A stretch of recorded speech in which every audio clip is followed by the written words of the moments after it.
안녕하세요. 영혼을 깨우는 코치 유정 코치입니다.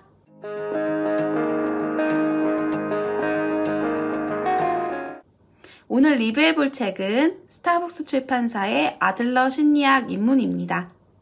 이 책은 말 그대로 아들러 심리학을 입문하기에 좋은 책으로 이번 편에서는 아들러에 대한 소개와 그가 창안한 개인 심리학이란 무엇인지 정리해보려고 합니다.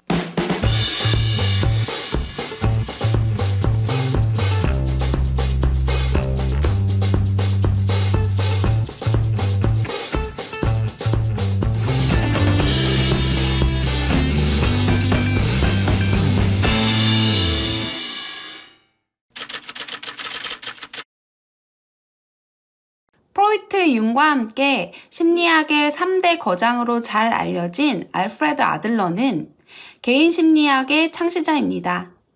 아들러는 1870년 2월 7일 오스트리아 빈 인근에서 사남 2녀 중 둘째로 태어났는데요. 그는 어린 시절 몸이 약해 구루병, 질식, 발작, 폐렴과 같은 질병을 비롯해 술에 치이기도 하는 등 죽을 고비를 여러 번 넘겼습니다. 또 어린 시절 한 침대를 쓰던 남동생이 밤사이 죽은 것을 보는 충격적인 경험도 했고요. 이렇듯 의사가 되겠다는 아들러의 결심은 자연스럽게 싹이 텄습니다. 한 번은 그가 폐렴으로 인한 발작을 일으켜 의사의 왕진을 받게 되었을 때 그 의사가 아버지에게 아이가 살 가망이 없다라고 말하는 것을 듣기도 했습니다. 아들러는 이때 자신은 그와 같은 비인간적인 의사는 되지 않겠다는 결심을 하게 됩니다. 한편 재능이 뛰어난 형과의 갈등이나 나중에 태어난 동생들에게 어머니의 관심이 급격히 옮겨가는 경험은 추후 아들러의 정신분석학 이론 정립에 중요한 영향을 미칩니다. 몸이 약한 아들러에게 과잉보호에 가까운 관심을 쏟다가 동생이 태어나자 그 커다란 애정이 줄어들었으니 아들러가 느낀 상실감은 더욱 배가 되었던 것입니다. 이후 아들러는 아버지에게 인정과 사랑을 받기 위해 노력합니다. 아들러는 몸이 약했기에 은연중에 신체적인 열등감을 갖게 되었으나 이를 극복하기 위해 꾸준하고 체계적인 운동을 하며 힘을 길러 다른 친구들이 그를 함부로 하지 못하게 만들었습니다. 그리고 처음에는 학업에 있어서도 별다른 두각을 보이지 못해 한 선생님은 아들러의 아버지에게 구두 제조하는 일을 시켜볼 것을 조언하기까지 했습니다. 그러나 아들러는 이 사실에 대해서도 역시 자신의 한계를 극복하는 계기로 삼았습니다. 그는 어린 시절 부정적인 일을 반복적으로 겪었음에도 의기소침하게 자신감을 잃는 대신 오히려 인생의 자양분으로 삼았습니다.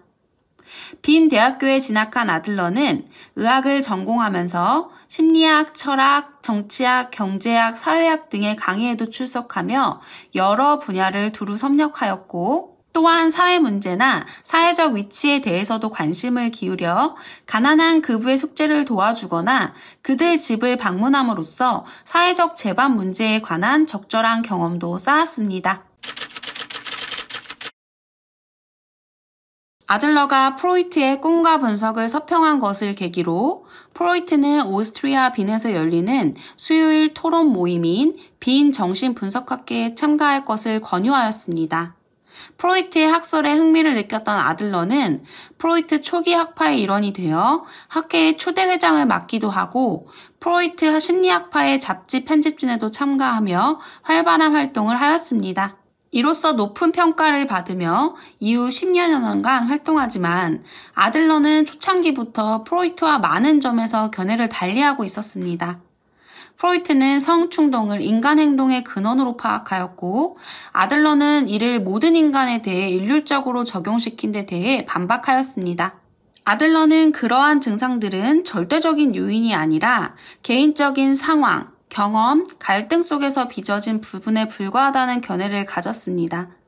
아들러는 인간이 성적 동기보다 사회적 동기에 의해 더 큰 영향을 받는다고 보았으며 인간의 행동과 발달을 결정짓는 것은 열등감과 무력감이라고 보았습니다. 열등감과 우월감은 아들러에 의해 최초로 사용된 용어로서 그는 이 두 감정이 인간 존재의 보편적이라고 생각했습니다. 인간에게는 열등감을 극복하려는 의지가 있으며 이를 보상받거나 또는 극복해 남에게 인정받으려는 마음의 움직임이 우리를 행동하게 만드는 추진력으로서 아들러는 이를 권력의 의지라고 하였습니다. 아들러는 과거의 경험이 그의 미래를 규정짓는 것이 아니라 그가 경험을 어떻게 해석하느냐에 따라서 미래가 변화하는 것이라고 믿었습니다. 그리고 프로이트의 리비도 개념을 부정해서 오이디푸스 콤플렉스도 열등성을 극복하려는 의지의 표현으로 보았습니다. 아들러가 열등감과 우월감에 관심을 갖게 된 한 계기는 앞서 밝혔듯 그가 어린 시절 겪은 질환에 따른 육체적 불편함과 형과의 갈등에서 기인합니다. 아들러는 성충동을 중시하는 프로이트의 주장에 반대하여 점차 프로이트의 이론을 비판하는 입장으로 변하였고, 프로이트의 정신적 생활에 대한 비판을 주제로 한 일련의 강의에서 자신의 입장을 표명한 아들러는 1911년 8명의 다른 멤버와 함께 이의서를 제출하고 프로이트 학회에서 탈퇴하게 됩니다.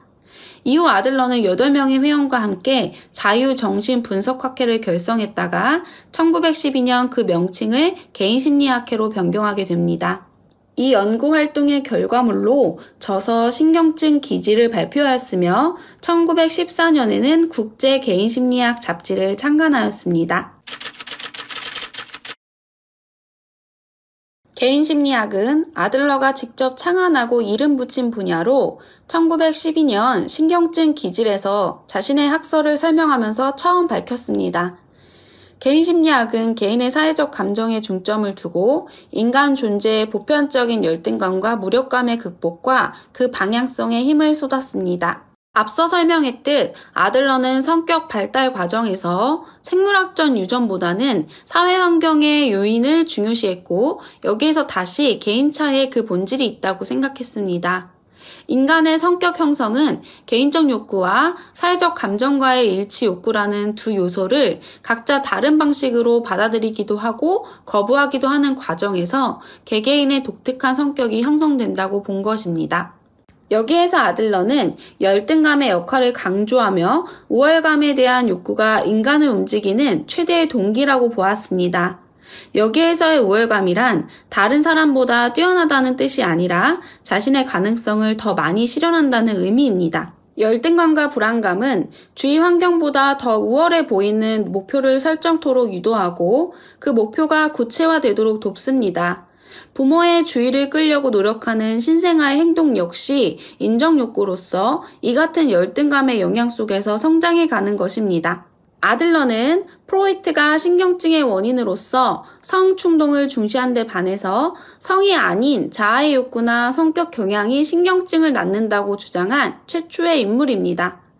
또한 프로이트가 과거에서 원인을 구한 데 대해서 인간은 거의 실현 불가능한 목표를 추구함으로써 신경증적으로 된다고 생각했습니다. 인간은 누구나 여러 가지 원인으로 열등감을 가질 수밖에 없으며 자기 긍정을 위해서는 보상되어야 하는데 만일 보상될 수 없는 열등감이나 과도하게 보상된 열등감이 있으면 인격의 왜곡이 생긴다는 것입니다.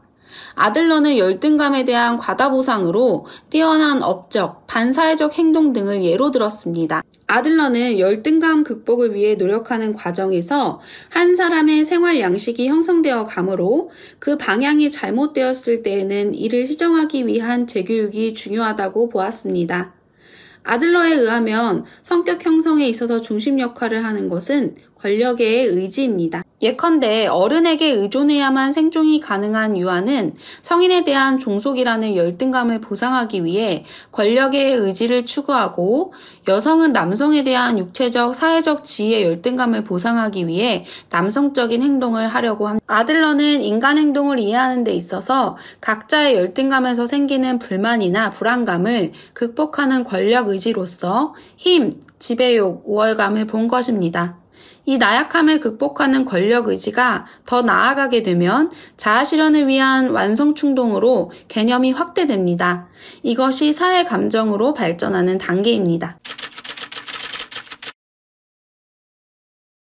아들러는 인간이 과거의 경험에 얽매여 있다는 결정론적 이론을 비판하였습니다. 아들러는 경험이 우리의 인격을 형성하지만 가장 중요한 점은 그 경험을 해석하는 우리 자신에게 있다며 비결정론적 인간관을 주장하였습니다.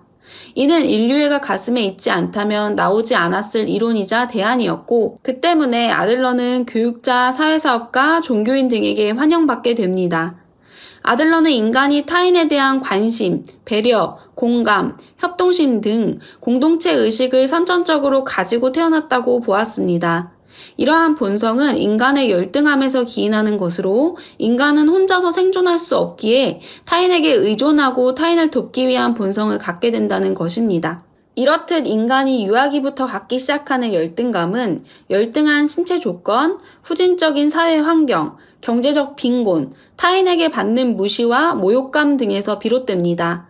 이를 극복하려는 노력이 열등감에 대한 보상인데 이는 서로 상반되는 방향으로 진행됩니다. 한쪽 방향은 우월감, 자만심, 권력 추구이고 다른 방향은 사회에 대한 관심, 연대감 등 인간적인 공동체 의식입니다. 아들러는 여기서 인간의 성격이 결정된다고 설명합니다. 권력 욕구와 협력 욕구라는 두 힘의 상호작용이 표출된 것이 성격이라는 주장입니다. 아들러가 긍정적인 인간관을 믿었음을 밝혔듯이 그는 인간이 우월에 대한 의지를 건강한 방식으로 극복해 타인을 돕고 협력하는 방향으로 발달시켜야 하며 그럴 수 있다고 전망했습니다. 아들러가 다른 심리학자들과 차별되는 점은 사회적 연대, 공동체 의식, 개인의 용기와 노력이 결합함으로써 우리의 미래가 긍정적으로 바뀌게 된다는 확고한 믿음이었습니다. 인간이 자신의 문제를 직면하고 극복할 용기를 가지면 변모할 수 있다고 아들러가 설파한 까닭입니다.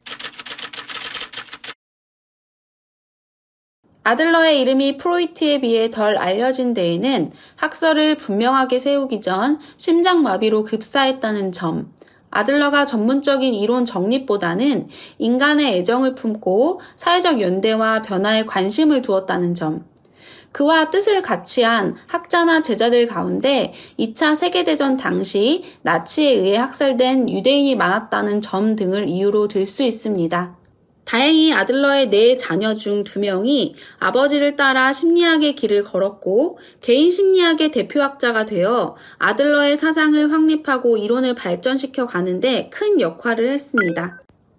어떠셨나요? 성충동을 인간행동의 원인으로 추구한 프로이트와 열등감을 인간행동의 근원이라고 강조한 아들러. 이 둘은 굉장히 다른 견해를 가졌지만 그 견해가 결국 그들의 인생 경험을 바탕으로 하여 시작된 것임을 이해할 수 있었습니다. 이번 편에서는 아들러의 생애와 그가 창안한 개인 심리학에 대해 소개를 해보았는데요. 다음 편에는 아들러의 유명한 저서인 아들러의 인간 이해라는 책을 살펴봄으로써 그가 주장한 이론에 대해 좀 더 구체적으로 살펴보도록 하겠습니다. 그럼 지금까지 영혼을 깨우는 코치 이유정 코치였습니다. 감사합니다. 구독, 좋아요 많이 눌러주세요.